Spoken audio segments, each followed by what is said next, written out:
Welcome to the Celebration of You. I'm your host, Holly Dowling. I'm thrilled to share with you incredible people from all over the world who are living and leading extraordinary lives. From overcoming immense adversity to discovering the secret sauce to leading with courage and grace. Their stories are going to bring you hope and inspiration.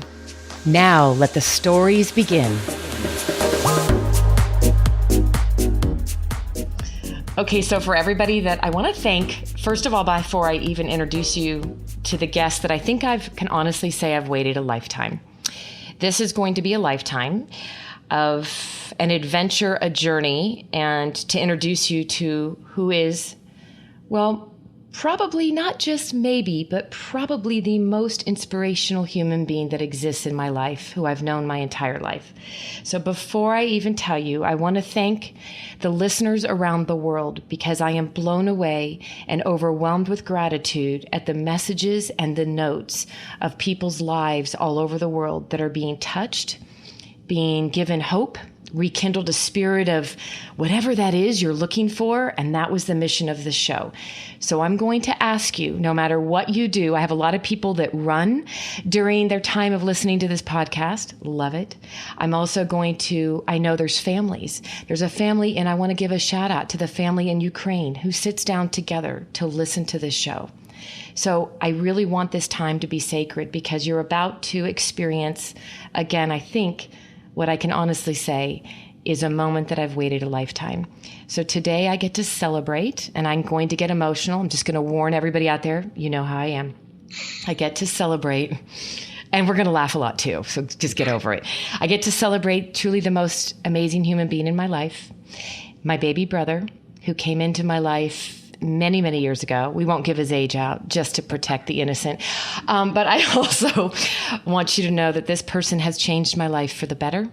And you finally get to hear from the extraordinary, the amazing, the brilliant, beautiful David, my baby brother, David Dastmalchian. Thank you, darling.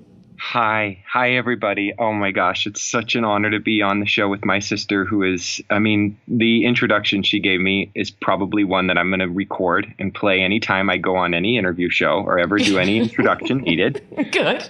Thank you for that. But everything that you said and a million times over, the same back to you. This is such a huge moment to get a chance to sit down and just talk to you about the things that matter most to us in life and celebrate, the inspirations, the struggle, the journey.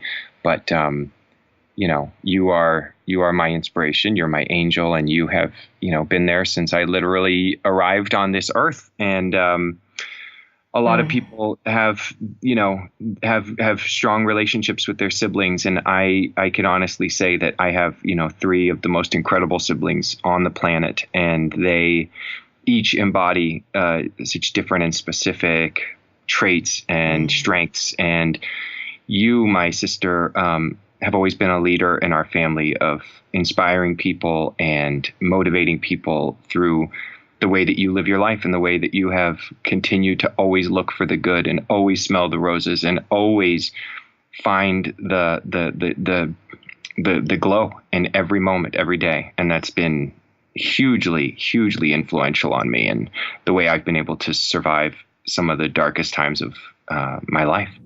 And I love you. And just the fact, as I'm listening to you, you're taking every word that I feel about you, and we are so blessed. I think that if the people listening to this, Dave, could walk away and realize no matter what's going on with your family, we all have stuff, right? If you are blessed enough to have a sibling, and maybe you haven't sat back and realized how fortunate we are. Maybe there's been some breakdowns. We, as a family, when I think about what's gotten us through our darkest times, it's been our siblings.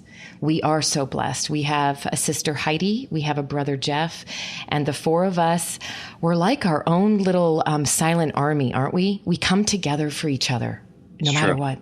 It's absolutely true. And how blessed we are that so many people through one another have now entered our lives as the spouses, the children of our siblings who are now getting to ages where they're becoming, part of the army, and they're not just kids anymore, like your sons, like Heidi's girls. And look at Jeff and Gracie's kids are the next thing you know, going to be full-fledged adults. And it's a beautiful thing. I've been taking a lot of inventory in the last 24 hours of my gratitude for my siblings and just for life in general, and the opportunity that we have to live this life, even in its darkest and most difficult times. I received some really sad news yesterday, very, very early in the morning. So it was basically a day and a half ago in the middle of the night. But a close friend, and I won't divulge names right now because this is all still so fresh, but lost a long battle with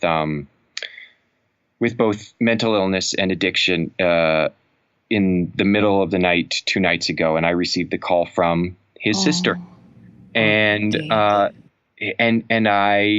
spent a lot of time on the phone with both his sister and his brother, because these are, people that I grew up with. And I have been, just we'll talk about it today during our conversation. Hopefully we'll have many more conversations to come in the future that we can share with your listeners. But a cause that's so important to me right now is, and will be for the rest of my life, is education, information, and spreading awareness about not only the raging battle that's happening right now with addiction in our country and in the world, but also the dual struggle of people who are battling both mental illness and addiction at the same time. And we won't have to jump right into that part of the story immediately, but that I wouldn't be here today if it weren't for you, if it weren't for Heidi and Jeff and Gracie and Steve and all of the people in the family and our friends who have become family too, because sometimes, we're born into blood, into family, and then some people are forged into our family by their actions and the way that they are there for us. People like John Bridges and Josh and Steve and so many other people we've loved who've come into our lives for these reasons. But I'm just taking a lot of inventory right now, and it's kind of perfect timing that we're getting to have this conversation because I can get caught up, as we all can, in this day-to-day, the frustration over, my schedule is so hectic right now. Oh my goodness, the baby has a checkup. I thought it was on Thursday and now it's today. And oh shoot, I screwed this up, or I forgot to pay this bill, or we didn't use this food. The little things that we can allow to become, things that really raise our blood pressure, that really cause us to breathe differently, that cause us to lose our temper when we're driving. And when you give yourself the gift of that time in the day to pull over, or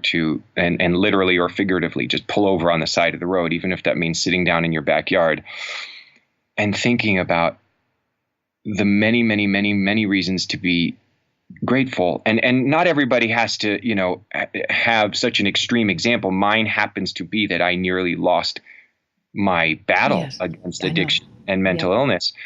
So my gratitude for you and for this opportunity that I've been given in life is a huge one. But I also can thank God and thank, the opportunity and the blessing of those little things throughout the day. And that's something you've been such an inspiration for in my life. And so I'm just, given the events of the last 24 and 48 hours, being able to sit here and talk to you means more than you even know. So thank you again for having me on. And babe, I had no idea.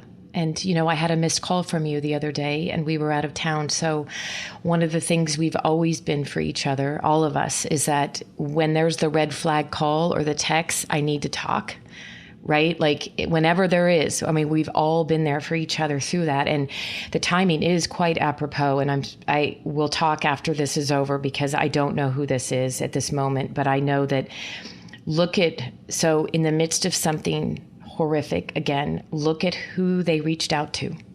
Look at who they called, because you continue to be this pillar, Dave, of authenticity, of reality, of brilliance, but you always come from that place. Like when you just said, pull over and like, don't let the busyness of life. That's how you've chosen to live. You've always been able to pull the car over and go. And with your beautiful family by your side or whoever's with you going, let's just stop and look at that beautiful scenery. And that's how you've lived your life. And I truly believe it is one of the greatest gifts you give people. And, you brought it up and I was thinking this morning, there's so many amazing, magical things, but the thing that's been most powerful and passionate has been your desire. Although you've become incredibly successful pursuing your passion, which I want everyone to know, you've never given up on your art and your passion to serve this world through your artistic gifts. You've also been able to survive one of the most horrific things that most people don't survive. And we're going to talk about it because you believe so passionately about, I'm not hiding from this crap.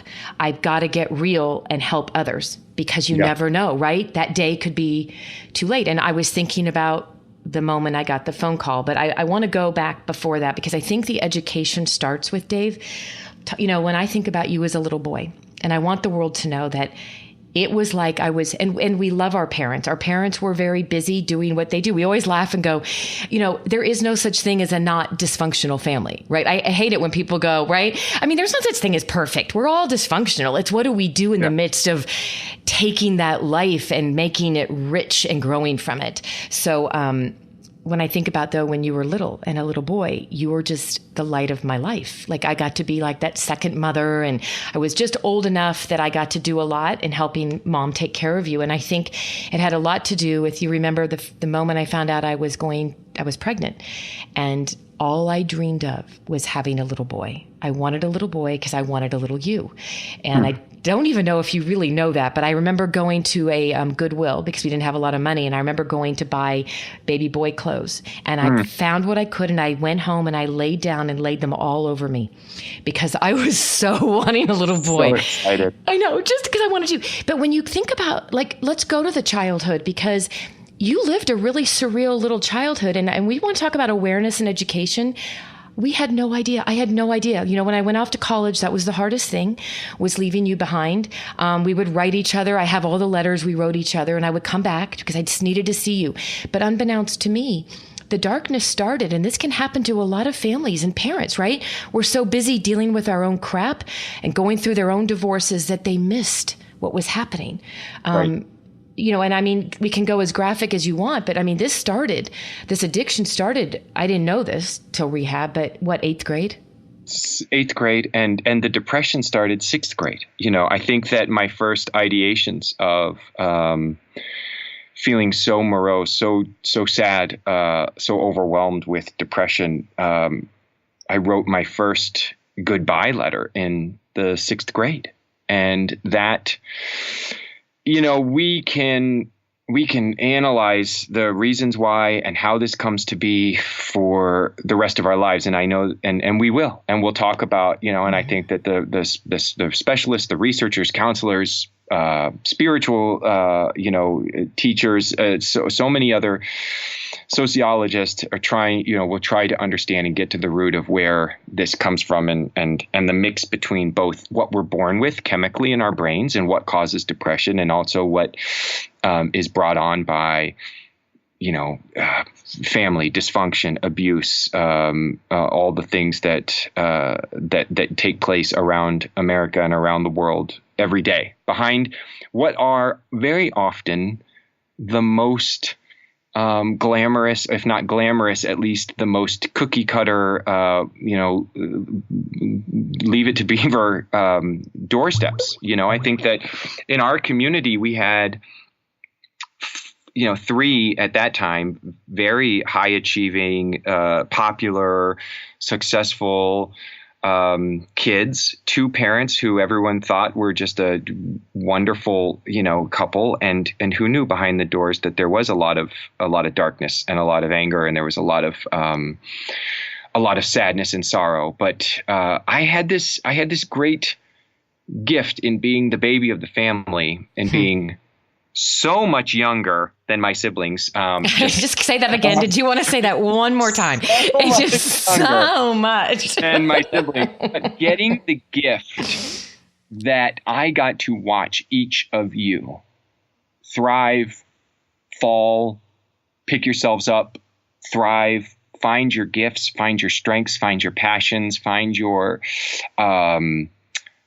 paths. And I got to and I think that's where the storyteller in me began. One of the things that began in me, in my passion for storytelling, it was, of course, dealing with some of the depression and the sadness in our parents', really bad divorce and some of the really darker things that took place in our home when we were kids. I internalized a lot of that. So I found a lot of escape in film and theater that I loved. I loved that nature of storytelling, but I also loved the nature of storytelling that I still carry with me today, which was in the observance of you and Heidi and Jeff and my fascination with you guys and you going on your adventures around the world. I mean, you were, a teenager still when you were already writing your lists and goals and figuring out how you were going to get to travel the world and how you were going to work on a cruise ship and how you were going to live in the middle of the ocean. And for a couple of kids from Kansas, it's kind of extraordinary if you think about it. So early in that period of my life, and we're talking young, I was starting to already feel that dark claw of depression, creeping up inside of me and telling me that I'm not worthy, that life is going to be too hard, that that I'm a burden on people, and writing letters to you, writing in my journal was a healthy escape, and not even escape. I would say a healthy processing tool, and also a healthy way of making some sense of the puzzle pieces. But then, by 8th grade, I think, Holly, it might have been even 7th grade, was the first time that I got drunk. But feeling that peace and tranquility, that false sense of security, that false life raft that you think you found the first time that you can escape from your problems with a drink of alcohol, or that calming effect that we, look so forward to when it comes to a joint or a glass of wine, whatever it is. To me, the combination of that with my mental, state over the years, just insidiously, darkly, surreptitiously just crept in, and they became fully dependent upon one another. And that is the wicked evil curse that is, addiction. And so, yeah, by the time it was high school, I was not in detention, at least not very often. I think I got in trouble a few times. I was a high achieving, yes, just like you were, young man who was on his way to do great things. And I also was someone who was self-medicating every opportunity that I could. And that was mostly in high school through alcohol, but also through pot. And then, as you know, by the time that I went to one of the most prestigious university acting programs in the world, I was on top of my game. I felt, closer to my family and my friends than ever. I'm still in my private alone time nurturing, or I should say, wrestling with this depression, which seemed only satiated by substance. And then, and I was 18 when I first found the power of the escape of opiates. And, opiates are right now at an all-time high. They're killing more people than ever. And it happens very often where someone who's 18, like I was, tries it their first time and that's it. They're done. Their heart stops. It's over. But there's also those like myself who enter into a long 13-round battle with something that is almost next to nearly as the odds tell us impossible, but as you and I know, not impossible to beat, to overcome, and that there is a way. We haven't figured it out. We don't have the full answers right now. You and I can't sit here and tell somebody who comes to us, well, what do I do with my kid? I can give them a strong playbook, and I can definitely advocate for them in every way and tell them what worked for me and what didn't work for me. But the only thing that I know after all of this is that we're nowhere near where we should be and where we can be and where we will be, and that we can never give up on people, because you never gave up on me. No. You never gave up on me, even when I was in my worst, and neither did other people in our family and people that love me. And even if they couldn't allow me to, practice my behavior at their home, or by giving me money when I would beg for it. Even if they had to cut me off in those ways, the one thing that I was never cut off from was being told that we love you and we believe in you and we're here for you. So, it took me several tries, as you know, but by the time I was finally ready to go get help, there were my sibs, there were my angels right there, ready to go. And I know. So we keep going back to this gratitude, and these days like today where I can forget or I can get lost, or like yesterday where I was feeling so sad for this loss and my friend's family and the struggles that they're going through. And I think that we have, you and I and myself, I just think every day I have so much to be grateful for, that I get an opportunity to still be alive here. And it doesn't give me a sense of guilt. Like a lot of people, I think, carry a burden like, okay, I made it out. 90% of other people struggling with the same thing as me, according to statistics, don't. So I don't think I'm driven by a sense of guilt, but I do feel a healthy burden, like a little additional weight in the backpack of a calling. It's even yes. Bigger than responsibility. It's because I don't feel a responsibility. My responsibility is to my family and to take care of myself and to work my program and to be a healthy individual and to be the best person I can be. To give back and to try and educate and to try and reach out to others who are struggling it's not a responsibility. It's a calling, and it's something that I feel is an honor to get to do, because it doesn't only just refill my reservoir, but like I said, when I meet with people who are struggling, I can't give them the answers. What I can give them is some of my time to sit down and show them my phone and show them pictures of me and you surprising you for your birthday party, or my kids, at the park, and the potential for a life, just a normal, beautiful, simple life that exists for those people that don't think it's possible. Who don't think. And that reminds, when I was with you back in March, and I mean, there's so many, this journey, and if for people to know, there's so much here. And I think that one of the questions I would ask is, I want to talk about the man on the corner that you were holding Arlo, and you sat down with Arlo in your arms and you saw the tracks in his arms. And you knew that in that moment that you may not be able to save his life, but you can show him what life can be like. Do you remember that? Oh yeah. I'm walking into the Ralph's on Van Nuys and Burbank Boulevard in the Valley. And this young guy who looked like me when I was 22, kind of crouched down by the entryway with a little sign. Maybe he wasn't. I don't even remember if he had a sign, but he definitely he was in a bad way. And we always try and keep some singles in the glove box just in case there's something. I didn't have anything on me, and we're on our way back out. And I think he asked, do you have $1 or something? And Arlo and I, crouched down with him and we talked to him for a few minutes. And I said, I'm not going to pretend to know why you're here, what the reason is or anything, but I do feel like I see myself in you. I said, I don't know what your story is, but just so you know, I was a heroin addict who lived on the street. And, so for whatever reason that you're here today and that you're asking for money, I have no judgment. And I don't care. I just want you to know that this is possible.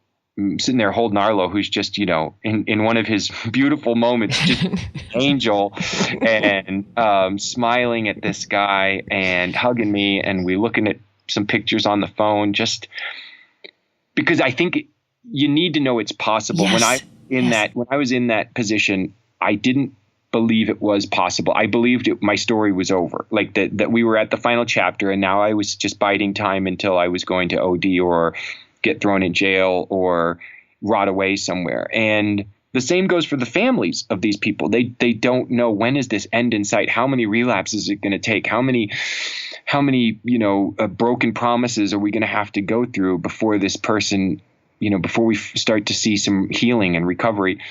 And the answer is nobody knows. It's like with cancer, there's people that diagnosed with a terminal tumor. They get hit with every every treatment there is in the book. And 6 months later, they're on 60 Minutes as this miracle story. And there's the next guy in the next bed who they try everything and it just doesn't work. It's incredibly infuriating and frustrating, but you have to know there's hope. And so we had a really good interaction, and he thanked me, and I felt like it meant something in there. It planted some seed that, like, if you want it, the resources are out here for free to get you back. If you want them, they're there and they're waiting. And as we walked away, Arlo over my shoulder said, "I love you." And this guy looked up and, no. That was it the happened moment. to us one other time where we were in Hollywood, and Arlo and I were watching construction off like Hollywood Boulevard in Gower. They were doing this big demo on a building, and you guys are just sitting there watching it, right? I can see you guys. Construction. I mean, he loves watching construction. Remember, Jake used to love watching bulldozers and just, Bob the Builder, and Donovan loved that stuff. So we're sitting there watching this, and I hear a rustling behind us, and there's a couple in the bushes wrapped up in blankets I can see the paraphernalia on the ground around them. There's needle caps and some burned bottle caps from shooting up, and they were embarrassed, and I felt embarrassed, or nervous, because you just immediately your fight or flight kind of kicks in because you're there holding your baby. And I realized instantly, like, well, they're no harm to us, and we're obviously no harm to them. And we just said, hi. And we started to walk away, and Arlo, the same thing. He reached over my shoulder. He said, Hey, I love you. And sometimes people just need to hear that as well. They don't need to hear anything else. Anything else. Get off the street, get off my corner. They need compassion. Yes. And you know what, babe? That's exactly. And you just keep saying it. And that's what you keep telling people. It's like, if you have one person that loves you, trust, like, believe in the people that love you, because without, you want to give up. You just want to throw the towel in. But I have to say, babe, is that, for the people that may have a family member or may have a sibling or may have a child, it went so under our nose. It went so under the radar that what I will always remember that was the day that was pivotal for me in this journey with you was, and there's been so many glorious moments, like watching you pursue your desire for acting and giving you opportunities to expand on that, and your writing gifts, right? And then you wrote the director of Phantom of the Opera, I think, one day. Like, all these things you've done to keep I was a little kid, I wrote Les Miserables. I wrote the producer of Les Miserables, and he wrote me back. Can you believe it? Oh, I remember that. You were so young then, but those were the moments. And I love that you brought up the writing, because unbeknownst to you back then, and now we know with therapy and all the greatness, how important writing and journaling is. You didn't know that consciously. You were writing because it was the outlet, and it was a way for you to get your creative out, or you're writing me letters or writing everything. So in some ways, the therapy, by the gift of someone much greater than us, right? A God looking over you, that therapy was happening and may have saved your life at some point. But the day that I got the phone call, this is the part I want people to know, is that truly, how do we create this awareness, Dave? Because I remember sitting in my kitchen where I was sitting when I got the phone call that you were in the state hospital and had tried to take your life, and how fast could I get there? And I'm in Kansas, you're in Chicago. I had no idea when I called the siblings what we were walking into. We had no idea. And truly, and I mean, I know we can say this in jest now, but it was like going into the movie One Flew Over the Cuckoo Nest. I mean, they kept taking us to the next level of security, and we're like, where the hell are we going? Where is my brother? All I did was cry from the moment I hung up till I got on the plane to get there. And like, I need to see you. I need to know you're alive. Like, what's happening? No idea. The heroin addiction that was happening in your life, that the demons had taken you to this degree. So as much as we don't want to revisit that moment, I do think it's important for people to know what signs were there. How could we have known? What could we do? What could the sister do that called you yesterday? Is there anything we can do? How do we see it? I think that there's not on the on the individual, like there's the signs that we look for are it's difficult. Because who are we spending enough time with? Generally, when we see people who are, especially once we get out of the house and once you get through, like, I mean, if we had been living together, obviously you would have seen a lot of signs sooner. When would we see each other? We'd see each other at weddings, holidays, True. family get-togethers. Well, at those times, people who don't have addiction and alcohol problems are going to get tanked because that's what people do when they're celebrating. And so you don't think like, well, this guy stands out more than this guy, because you just don't notice that people are celebrating. That's a normal part of life that most normal people can do who aren't struggling with, mental illness or addiction issues. So I think that there's really not, if you were to say like, well, what could we have done differently? How could things have played out differently? I can say onto our parents, I think that, the way that our house was run as kids could have been done a lot differently. I think that the introduction of healthy, balanced, proactive, positive living through, either talk therapy or, there was a lot of options that and tools and skills that could have been implemented going back. Because there was, denial was just a big part of the play that our family was taught and rehearsed and very well versed in. And unfortunately, that carried on into all of our adult lives, just in different manifestations. So I don't think that there's anything, I was talking to my friend's sister, who is also a friend of mine, and she was saying, but if I could have, and that is a moot point. What we can do is the general conversation, like the bigger awareness, the greater awareness, the bigger conversation that is both about addiction and is also about and mental illness has a lot of stigmatisms to it. So I'm going to like break that down. When I say struggle with mental illness, no, I'm not a schizophrenic. No, I'm not on, antipsychotics. No, but depression is it's an illness. And we as a society, in my opinion, and where I stand right now as my walk in this world, is need to really revisit how we discuss and how we talk about and how we deal with depression, anxiety, fear. It rules so many people that I love and care about's lives, and they won't even, you couldn't even bring it up to them. They would say, no, I don't need to see a therapist. I don't need a psychiatrist. And I want to say to them, but look at, and the way that so many people in this world are, let's say, if they're not just holding themselves back from their truest potential, actually hurting themselves, hurting members of their family without even knowing it, that's destructive. And it doesn't always manifest in drug and alcohol abuse. It did for me because that was my self-medicating way. Some people it's through food. Some people it's through exercise. Some people it's through work. Some people it's through sex. Some people it's through religion, for goodness sake. It can be a lot of different ways that we manage our. So I should say, I think there was nothing to have been done differently on behalf of my siblings, on behalf of my friends, on people who were around me in school. I mean, I was a master at hiding this. Think about the people that I was in school with. Yeah. Hey, I have a group of friends that we started a theater company together. They were there. They were right there with me as soon as I was in the hospital. I mean, Jimmy and Jason and John and Kelly and John Bridges, so many of these people who are family to me, I was with every day, Holly. And that's, I was so good at getting my drugs, taking care of medicating myself in the morning and then living a life that, if I think in general in society, we were having bigger, broader, more in-depth, more compassionate conversations, if we were starting to strip away the shame and the feelings of failure for those who are out wrestling with and struggling with their depression, their extreme depression, their mild depression, their extreme anxiety, their mild anxiety, their dependency on either drugs or alcohol. If there was a way in our society that we could open those conversations up, I think that maybe could have helped me lift some of the shame and embarrassment that I would have had asking for help sooner.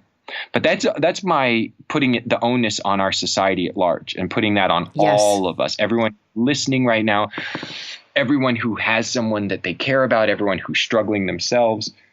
opening up the conversation. And I do it mostly through, trying to write stories still, but I like to go speak. I like to, when I have an opportunity to talk to people in group settings, but we have to do it with our kids. Yes. We have to support, our schools, educating our kids on both, mental health issues as well as addiction issues, and the education on that, as opposed to the shaming on that, is tantamount. Because totally agree. Going back to like when I was, talking, if I would call you and you would ask me, how's it going, babe? How's school? Tell me the latest and greatest. Who are you dating? Who are you? Blah, blah, blah. We'd have these great conversations. And I would get off the phone and I would, you feel when you're an addict, you carry so much shame with you. And as soon as you start to come down, as soon as your medication, if that was your choice of antidepressant starts to wear off, and you start thinking about, oh man, I'm such a phony. They don't know the real me. Then you want more. You don't have the impulse to go talk about it because you've been plugged up with so much shame and guilt over your lifetime. And now we know so much more than we did in the 80s, in the 90s, when schools were trying to educate kids about drugs and alcohol through fear tactics or through shame tactics. And it's such a deeper, more complicated conversation than that. Well, and you just keep using the same words. There's words that I think are really profound right now, darling, and that's shame. The shame, the guilt, the not feeling loved for who we are, maybe feeling we aren't worthy. And I think men, women, this is so non-gender bias, and this is children today living in homes who parents aren't realizing are the children feeling loved for just who they are, not for how they perform, right? Mm-hmm. It's huge. To show up and be the person you are versus who you're having to prove you are to the world. And I think so much of that, it goes on our shoulders. And then, like you said, it began to fester. It was like a poison, a toxin that just started eating at you. And it got to your mind. And then what did you do to anesthetize that, right? And to help make that feeling go away. And then it just got worse and worse. And I never thought about that, right? You're right, not seeing someone day in and day out, and yet you were a master at it with the people closest to you. And by the way, yeah, you had a full ride scholarship to one of the top schools in the world. You were brilliant at what you do. And then when you did tell me afterwards, and this is important too, I don't want anybody to miss this, because when all of this really came out and we started having a lot of conversations, and Dave, when I went to try to get you into rehab, you talk about, and I want people to know, heroin is one of the toughest addictions. Nobody wants it. No, I had to fight. I had to beg rehab places and just literally cried my eyes out and going, I'll pay whatever it takes, right? Here's 2 credit cards. And they said, we just can't do that. We can't take them because we don't have success. And it's like, you just sit there and you go, you're giving up on a human being. But finally getting, when you got there, and one of the things I want people to know, and you remember this clearly, I never hid anything from the boys. Jake and Levi, we would come visit you every weekend, and they knew we were coming. We called it drug camp, going to see Uncle David, and we would bring you your nutty bars, right? And they saw the bandages on your wrists from the really bad cuts, and they knew that I said, we're going to talk about everything. Yep. I am not hiding this. And I want parents to know that's your choice. I'm not telling you what to do, but I am so sick and tired, Dave, of people living behind their damn closed doors and acting like everything's great. And God forbid, we're going to stay married in this sick marriage for the kids. I mean, they don't realize that they're actually hurting the kids worse. There's so many things we could take from this, but by God, talk to your kids. Stop living in this little hidden bubble that, everything's going to be okay. And, I don't want them to know that my brother or my sister or my aunt or uncle. No, bullshit. And I'm saying it just like that. Yep. I believe, and I showed those boys, we came, we love you. They love you more than anybody in this world, right? Like, who do they live for? Uncle Dave. They got talking to you. We talked about it all. And you know what? To this day, they've made some serious decisions in their life, based on what they saw. Yeah, and they're very close to you. They call you when they're even struggling with something, right? Yeah. Of course. And that was turning over a new leaf for our family's tradition. And it was huge. And it is to me the most important part of my journey now, because now I'm a father, and my wife and I, we talk very often about, so how we address this, and my wife has my back every way, every step, just the same way that you approached it, which is we are open, we are honest, and there is no more hiding, and there's no more shame. There's so many things when we were raised that had to get hidden, that had to be buried. And what people don't realize is when you do that, when you teach your children that you put those things away, we bury them, we hide them, we throw them in the shed out back. And we're talking like this is all over the country. You know, it's not just our family, but abuse of all kinds, and shame, and really dark things. They don't go away. They pile up, and they pile up, and how they come out is so harmful. And even if you get yourself 5, 10, 15 years of, see, this is great this way, we can just pretend that this isn't happening. We can pretend that this didn't happen. We can pretend this isn't going on.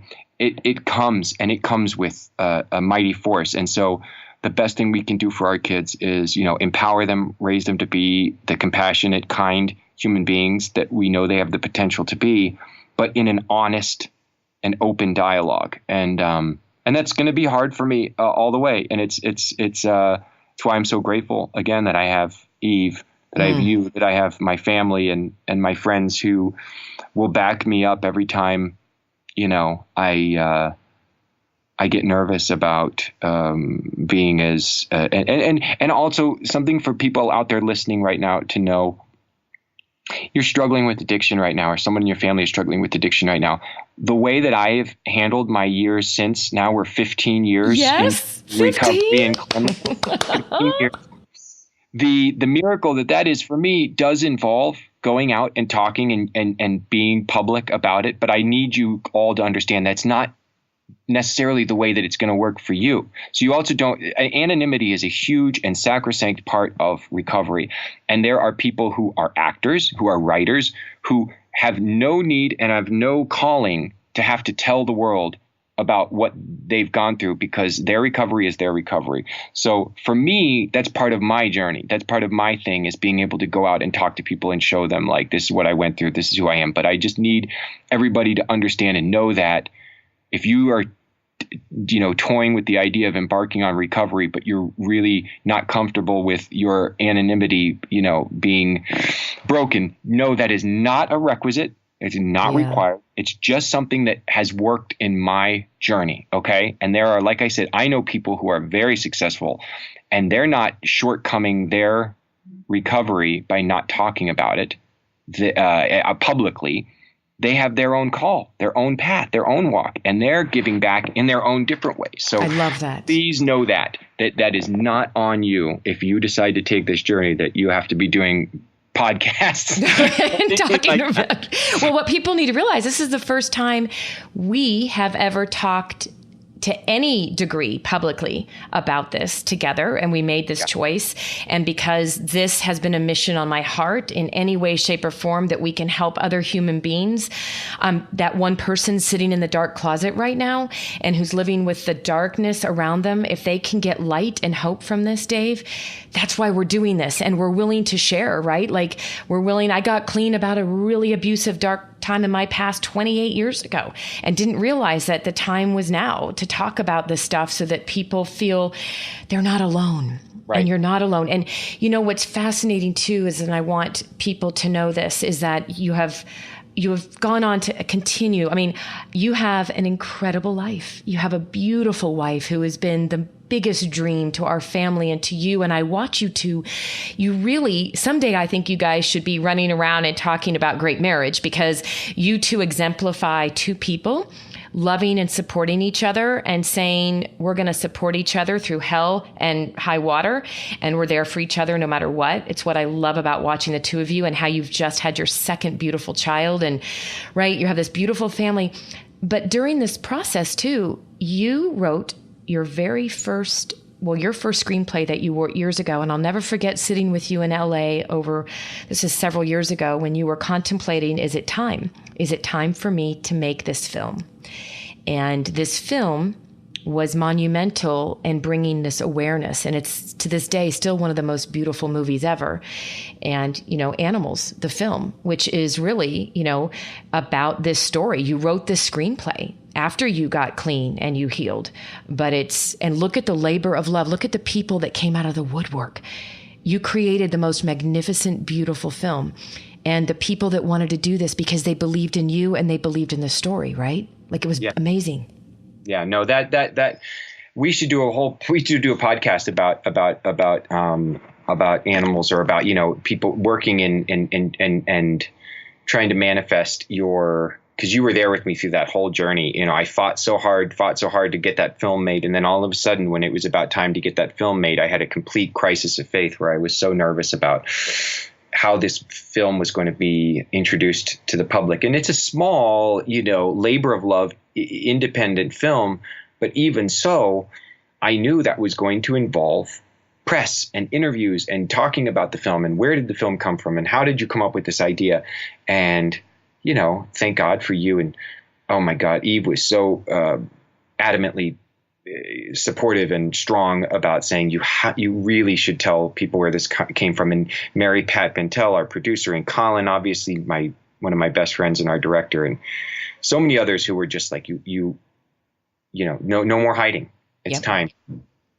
Speaking of hiding, somebody's knocking on the closet. Oh, I love it. Oh, wait. Okay, wait. Let him come in because he has to. He's been so good.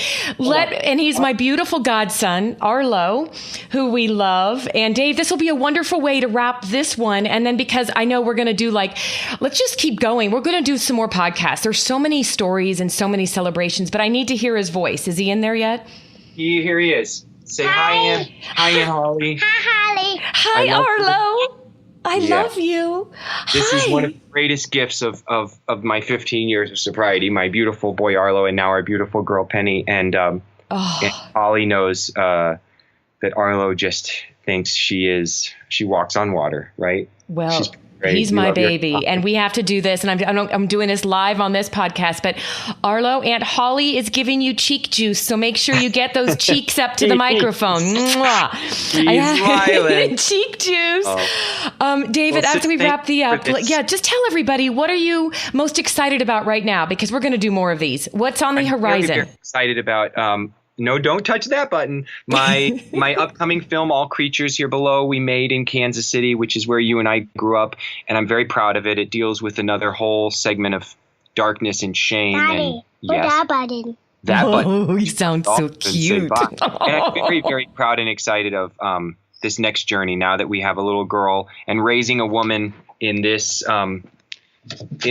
really difficult time that we're living in, where it's tough to be a woman. And I'm excited at the challenge with my amazing wife and my amazing family to empower and support a young woman as she, makes her journey into this world. Oh, she's so blessed to have you. Yes. Oh, darling. All right. I love you so much. We're going to do another one. Bye, Arlo. Okay. I love you. Yeah, his finger is kissing you, Aunt Holly. She's blowing you kisses. I love you. Thank you. And thanks to all the listeners. I love you, sis. You're the best. I'll talk to you soon. So much. All right. Okay. Love you. Bye. Bye. Thank you for joining me for another awesome celebration of you. If you were inspired by this story, please share it with your family and friends and hashtag Your Story Matters. I'd love to hear from you, so please leave a comment on iTunes. And absolutely, please come to my website, hollydowling.com. Leave a comment there too, and while you're there, pick up your free gift. Most importantly, though, just remember that your life is a gift from God. What you do with it is your gift back.